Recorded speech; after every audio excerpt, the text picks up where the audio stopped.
An independent lawyer in the United Kingdom is holding a private tribunal to investigate accusations that the Chinese government's involvement in crimes against humanity or genocide of the ethnic minority group the Uyghur Muslims, located in the Xinjiang province in northwest China. Barrister Jeffrey Nice is expected to lead the investigation and day-long hearings to review new evidence and testimony next year. The tribunal is the latest attempt to hold China accountable for the reported atrocities committed against the Uyghurs since 2017, though the UK government has not yet backed the initiative.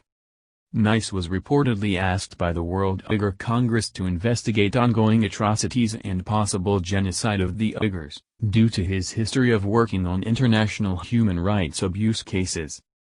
The barrister gained global attention for his work with the International Criminal Court in investigating atrocities committed by the president of former Yugoslavia, President Slobodan Milosevic, who was charged with war crimes and crimes against humanity in Kosovo and Croatia, along with genocide in Bosnia during the Yugoslav wars in the early 1990s.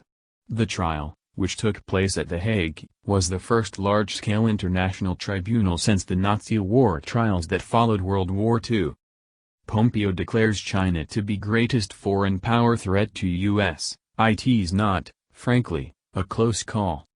Allegations of genocide against the Uyghurs, along with other human rights violations committed by the People's Republic of China against the minority group, are questions that should be asked and answered, Nice told the Associated Press Thursday.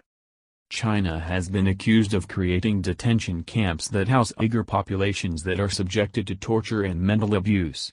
Reports of forced sterilization have also emerged. The tribunal is in beginning phases of gathering evidence and testimonies from Uyghurs who have been exiled abroad. Testimony from security guards present at the detention camps set up in Xinjiang are expected to emerge in the following months. At the moment, the strongest evidence would appear to be evidence of incarceration and possibly evidence of enforced sterilization, Nice said. Investigative reports have not only uncovered forced sterilization as a method to reduce the Uyghur populations, but hundreds of thousands of women have been subjected to routine checks and forced abortions. Mothers and fathers have also allegedly been sent to the detention camps or prisons for having too many children. Nice said these sterilization efforts may breach the Genocide Convention. Pompeo sanctions China over human rights abuses against the Uyghurs, calling it the stain of the century. China has repeatedly rejected and downplayed their actions in Xinjiang, calling the reports of detention camps fake news. And UK Ambassador Liu Xiaoming has called the reports of varying atrocities the lies of the century.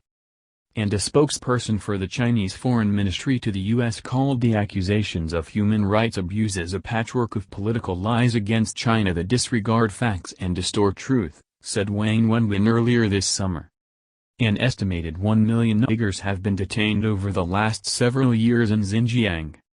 U.S. Secretary of State Mike Pompeo hit China with sanctions over their reported human rights abuses in July, and encouraged the international community to follow suit. The Chinese Communist Party's human rights abuses in Xinjiang, China against the Uyghurs and other Muslim minorities rank as the stains of the century, Pompeo said in late July. The Trump administration has led the world's effort to impose tangible costs on the PRC's continuous campaign of repression, mass arbitrary detention, intrusive surveillance, forced labor, forced population control, involuntary collection of biometric data, and genetic analyses targeted at these groups, he added. UK Foreign Secretary Dominic Raab has accused China of gross and egregious human rights abuses, but has yet to take a more persuasive measure against the alleged crimes, despite pleas from human rights groups in the UK. The UK must take all available measures to prevent and seek to end human rights violations, the Bar Human Rights Committee of England and Wales, BHRC, a barrister-led human rights group, said in a report released this summer.